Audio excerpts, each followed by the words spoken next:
Hello there, today we'll be looking at not just one or even two, but three 4+ LEGO Star Wars sets. Yet this is definitely not safe. And not only seeing whether or not they are overpriced, because these 4+ sets are pretty expensive, but also fixing the sets, adding some custom minifigures to these sets, and removing any extra bits that I think are just filler to make it seem like it's worth that amount. And here we have the three sets in question. So Crimson Firehawk came out last year and was the big 4+ set of last year. Then 2 years ago now, we got the Tenoo Temple, which I think isn't too far from when the first episode dropped. And this year in January, we got Mandalorian's N1, which I wasn't going to build, but I did build it on the stream. We went live on Wednesday, a bit of a different from Saturday. Don't worry, we're still going live on Saturday, but we'll be taking a look at all three of these sets and also adding a custom minifigure to each and fixing what I think could be changed about these sets to make them the ultimate play experience for not just 4-year-olds and 5-year-olds and 6-year-olds, but 40-year-olds, 50-year-olds, 60-year-olds. These play sets, especially leaning towards this N1 here, are really, really fun to build no matter your age, but we're going to start off with the Tenoo Temple. Starting off with the minifigures, I think the main minifigure from this set is still Grandmaster Yoda, even though Kai Brightstar and Liz Slate are pretty cool. Liz Slate especially because she's got that Pantoran head that can be used for the Senator that we see again in Bad Batch and pops up in Clone Wars. But Kai Brightstar does also come with an exclusive hairpiece, and both of these torsos are and should forever be exclusive to the minifigures. You can see the backs of them are pretty cool. They don't have the same robe detailing as the front, but they do share a bit of that High Republic era. So if you were making some Acolyte custom minifigures, I think these three torsos, as well as Luke from The Last Jedi, are really cool to get. And I'm going to include the droid as a minifigure. Can't remember if it was on the front of the box, but we do get one of these training droids, which is able to spin. The base that they've built, being a 4+ set, they haven't just sat this on a 2x2 brick. There are a few of them involved, but it is really snazzy. And I've tried over the years building, or over the 2 years, building my own custom variant of this droid. And there are a few better, especially if you can get one of the cone pieces upside down for the body. But still, the functionality of this droid being able to spin like this and duel the other younglings is a fun play feature to include in any set. But I think I'm going to wait until later to introduce the other minifigure I would have liked to have seen, because it has something to do with that red speeder out the back. The Tenoo Temple is the closest thing that we have got to the Coruscant Temple. The Coruscant Jedi Temple, or any Jedi Temple for that matter. I thought we already had a temple room, the Holocron room. Turns out it wasn't technically part of the Jedi Temple on Coruscant, so we've got this compared to, I guess, the UCS Temple lamp, which came in the Bark Speeder, which is selling for about the same as this. This is selling for about £20 now, but retails for 38. So you'd expect to get a little bit more of an interior than we do here. We get 2 bunks for the 2 younglings included, and a stove with Nub's favourite treat, despite Nubs not being included in this set. I do feel like Yoda could have been included in an Acolyte set and perhaps squeezed in maybe even a set based off the book or the comic series, but we do get space for 2 lightsabers just at the top here. This is Kai's and this is Yoda's. Technically, this is Yoda's and this is Yoda's, because in the show, I do believe Kai is given Yoda's very first lightsaber, which is something we hadn't seen before the Young Jedi Adventures. By the way, this set is from the Young Jedi Adventures. I can't remember what that crystal is, that blue crystal. I can't exactly remember, but the Tenoo Temple does look cool in the show and in Lego form. They have a little tree built into the top of it, and this temple is massive. So the fact that Lego have been able to shrink this down and done such a good job, I would love to have seen this for the Mandalorian flashback with Grogu, if they shrunk down the Coruscant Temple into even this size, maybe a little bit bigger for a non-4+ set, and they wouldn't have a massive wall that takes up most of the build. But I think doing this for the Coruscant Temple is something that we need to see in Lego form.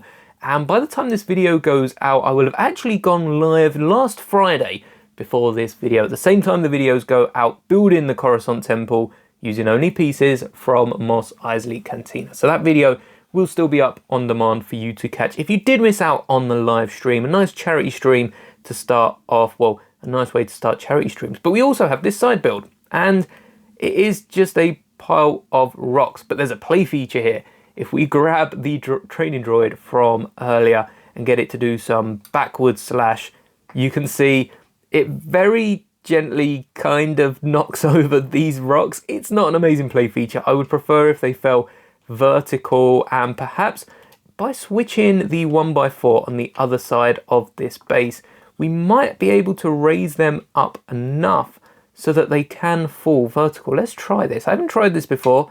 There we go. I think that looks a bit better than on the other side. So you can switch the 1x4, but I'm not convinced that this arch is that important to include in a set like this, especially a 4+ set, to include a separate little build. So I'm going to be removing this and just attaching this play feature on the front of the Jedi Temple. Again, if we make sure it is one plate elevated, we can get them falling over to the floor, and it can be included on the front, just like we got this floating rock that Yoda can be meditating by, lifting rocks as we see him train Luke to do later on in the Skywalker saga.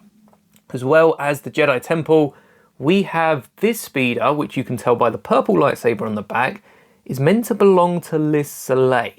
Now, none of the younglings, they each have their own coloured speeders they ride throughout the show, and none of them have a red speeder. You can fit both Liz Soleil and Kai Brightstar on the back if you do sort out the capes.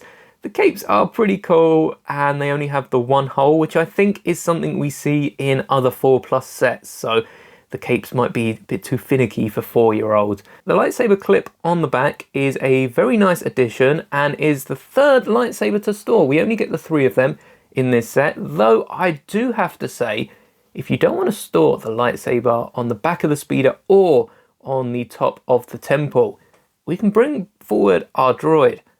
1, 2, 3 extra little bars here which we can clip the lightsabers to, and in the show we do see these training droids with, I wouldn't exactly call them lightsabers, but they do have 4 different like proto blades of some sort for training with your lightsabers or going around the obstacle course.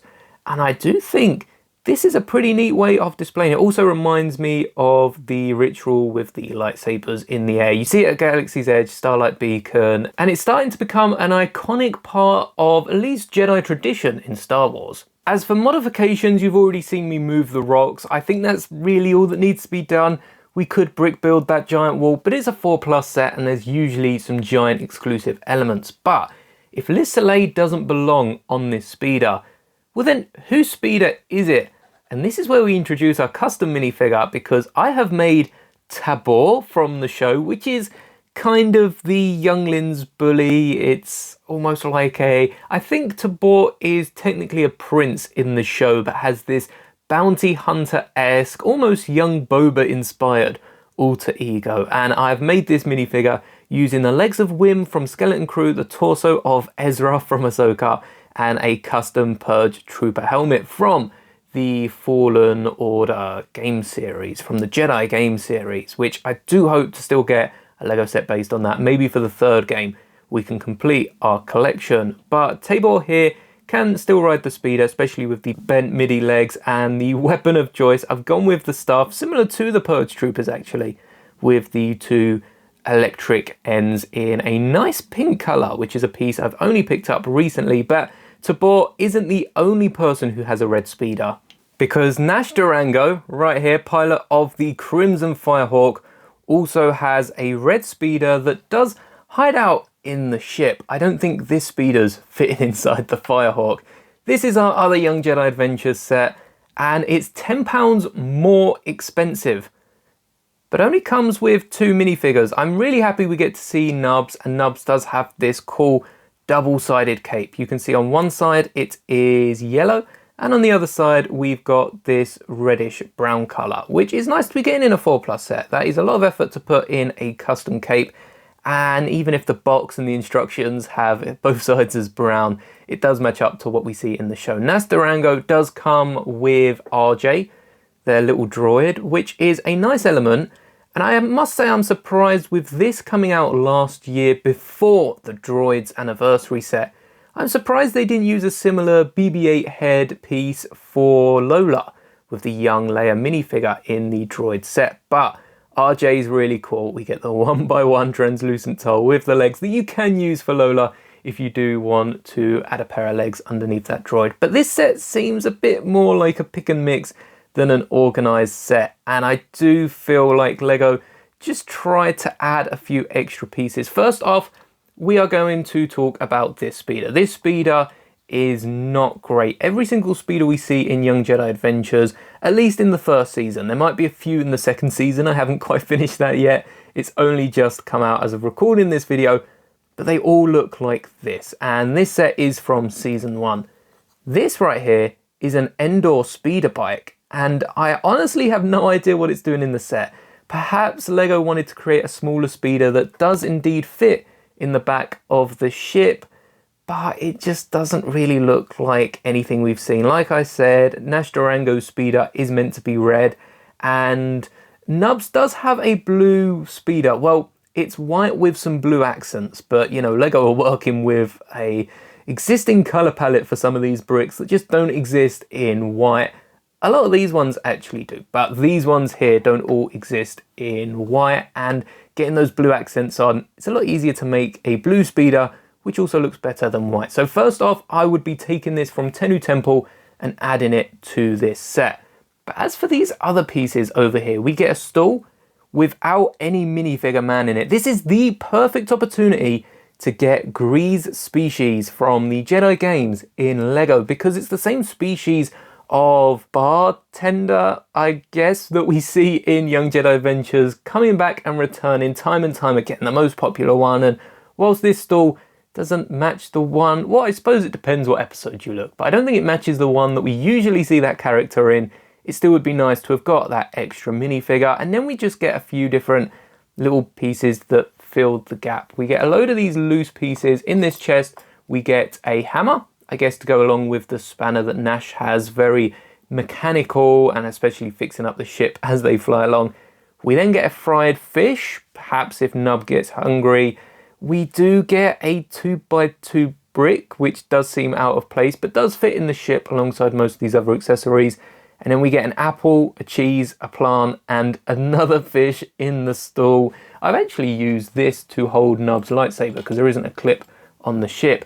But it does feel like Lego were just trying to fill out the set that cost way more than it should. The main build of the set is this Crimson Firehawk, which I have to say is really, really cool. Not only does this vessel fit Nash in the driver's seat with RJ just on the dash in front, which does look like how they fly in the show, it also fits Nubs behind, and you can kind of get a sneak peek there of someone's hairpiece just poking through, because if you remove the rest of this roof, rather than fitting the speeder inside, you can fit all of the minifigures from Young Jedi Adventures, and even sneak an extra minifigure behind if you space them out by only one stud.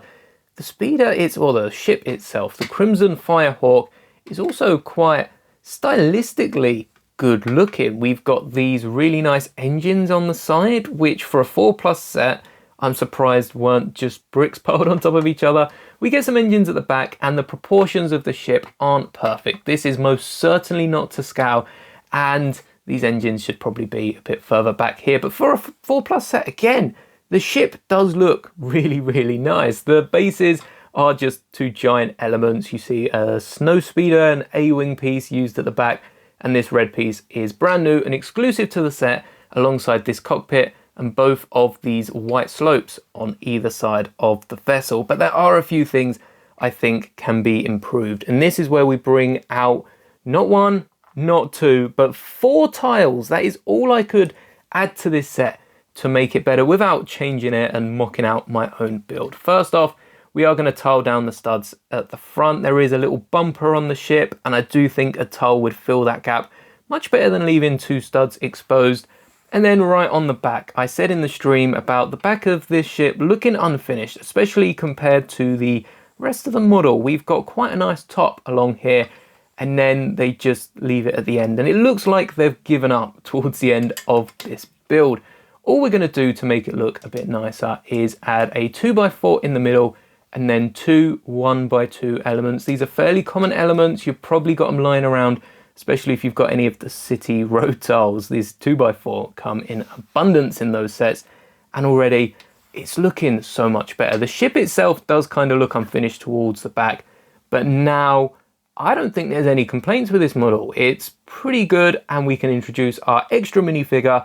We've already seen Tabor included in Tenoo Temple, and even if the red speeder coming with this ship is included in this set, I could include Tabor, but I have gone instead with the other Jedi Master. We got Yoda in Tenoo Temple. It only makes sense to include, oh dear, I cannot remember her name, but this is the other Jedi Master from season 1. I think it's Zaya or Ziara. It's something like that, but I can't exactly remember. I have the proper name on screen for anyone that does want to know.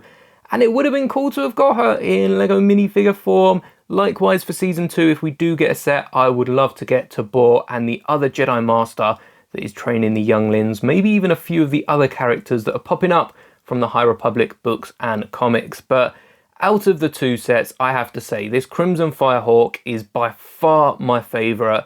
Even though the Tenoo Temple does look really, really nice, I just think the way Lego have gone about building this ship specifically is pretty cool. It's just a shame there's so many extra builds like this blue Endor speeder and the little crates that up the price to nearly 50 quid.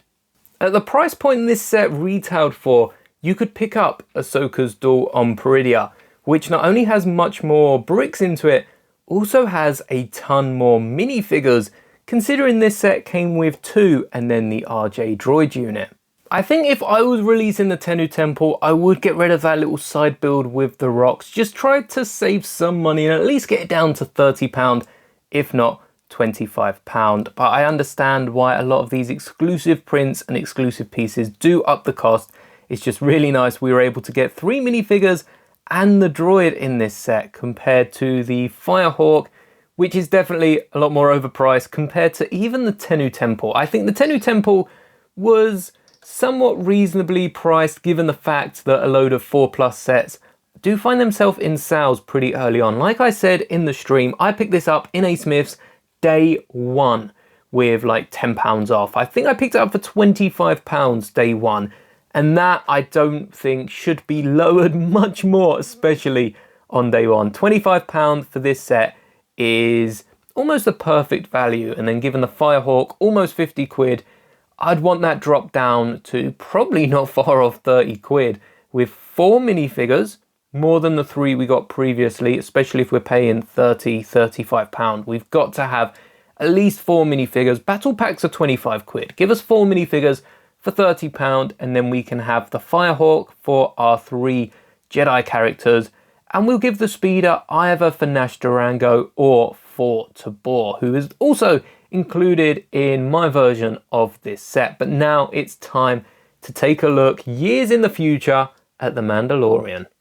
January 2025 gave us a Mandalorian N1 4+ set, and you have to forgive me, I do not own that dish in a translucent clear colour, so we're using grey, but that is meant to be somewhat see-through. The minifigures in this set are Mandalorian Din Djarin, we've got Din Grogu, and we've got R5-D4, who is the droid with a bad motivator that shows up in A New Hope. And the minifigure choice, I have to say, is odd. We're going to get to the custom minifigure straight away, and the minifigure itself isn't really custom considering they've been given out in the previous version of the Mando's N1. That's right, we've got Peli Motto. This would have been a great time to re-release Peli Motto. Star Wars re-released Din and Vader and Luke Skywalker, and coming up, Boba and Jango Fett in so many different sets, yet with the other N1 no longer on shelves, or at least not for very long, depending on what store you're looking in. I think including Peli Motto on a 4+ set is a great way to keep the minifigure around without disappointing a load of fans with the character being brought back in, say, a UCS N1, which is definitely possible with the Mandalorian movie coming up.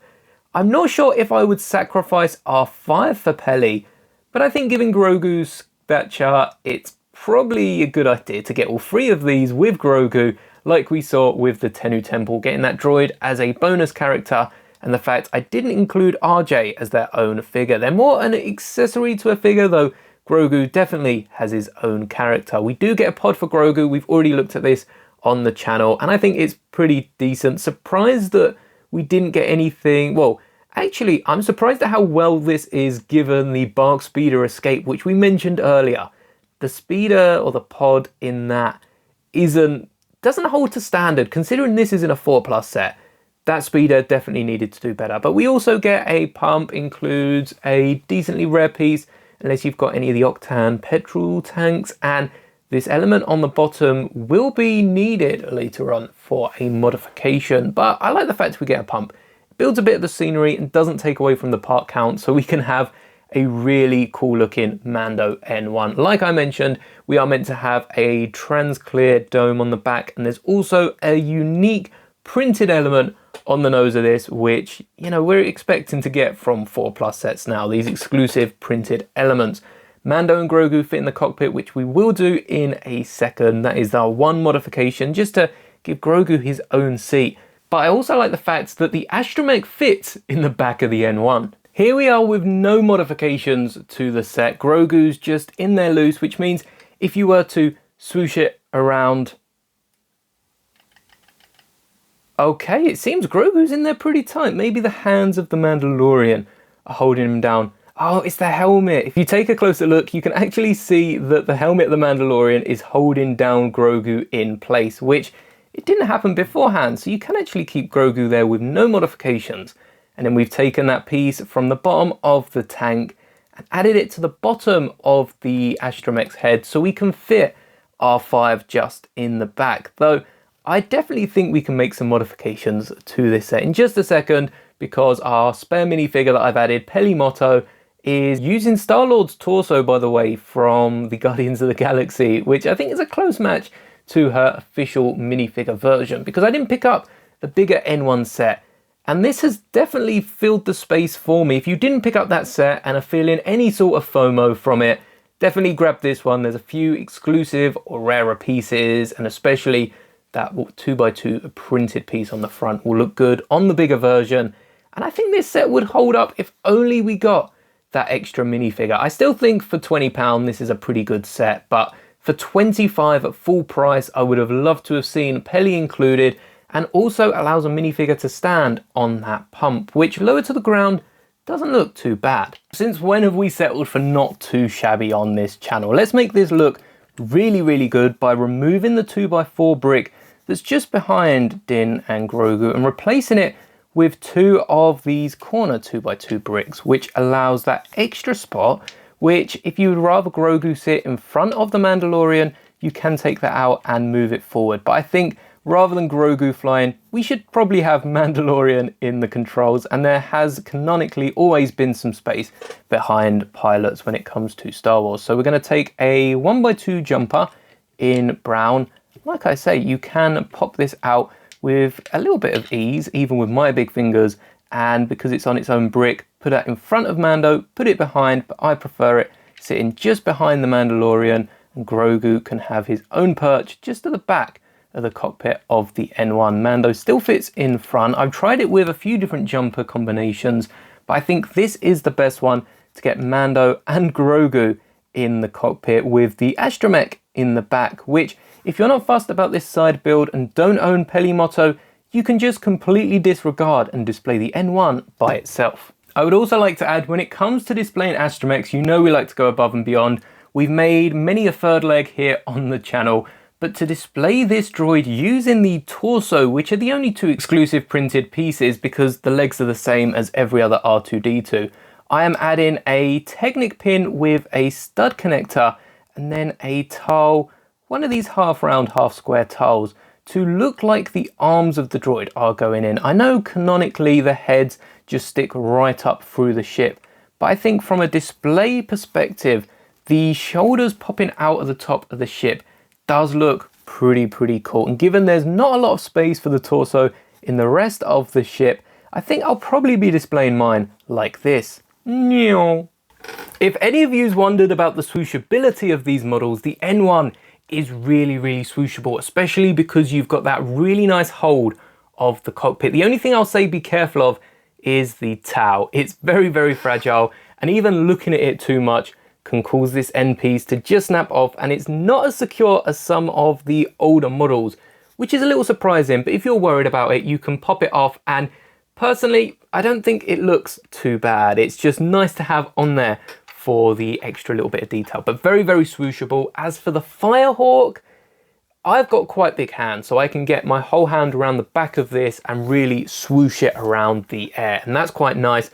But as for the underside, there's not really anywhere to grip it. I guess you could grip it on top, but too much pressure will cause this to kind of cave in on itself, and the back, you can see, is already splitting off from the rest of the body. So the N1's definitely more swooshable than the Firecrest here, but the Firehawk, the Firecrest, I forget what this is called, but I still think it's a really good model. Meow. And here we have the 3 4+ sets from the last 3 years, and I have to say, for the N1 and Tenoo Temple, I really don't think they're overpriced whatsoever, and are actually pretty good value considering what you're getting. They could be better, of course, but the Crimson Firehawk is one of the most overpriced sets since the Bark Speeder was pretty expensive. The Justifier wasn't justifiable, but even that wasn't as overpriced as this set. So I would much prefer them staying in the £25–30 range and giving us sets that look like this. Maybe an extra minifigure for the 4+ builds. We've seen they tend to stick to 2 minifigures for 4+ sets. They don't want it too much, and where they need an extra figure like Yoda, we've seen them include a 3rd one. But not being afraid to push the boundaries, giving 3–4 minifigures so that each kid has a handful of minifigures. You think 2 kids playing together, they need 4 minifigures to act out a really cool story. And if you're looking at buying any one of these 3, I have to recommend the Mandalorian N1. It comes with a new Din Djarin, it comes with a brand new R5-D4, and the N1 build is definitely the best of the 3 of these, even though it doesn't include as many exclusive pieces. I forgot to mention the bottom of the N1 does have an exclusive piece that goes the entire length on it. Not very good for mock building, but if you're going to keep it as the N1, this will look good in any Tatooine or Mandalorian mock, even though it might not be to scale. If this video did help you out and you now know that you're going to go out and buy the N1, or at least add it to your May 4th bundle to get up to that gift with purchase, I would appreciate a like on the video, as well as subscribing if you are new here and would like to see more LEGO Star Wars builds. We do go live at least once every single week. In fact, this week we were live Wednesday, Friday, and Saturday, but don't get too used to that. Thank you so much for making it to the end of this video. May the bricks be with you always.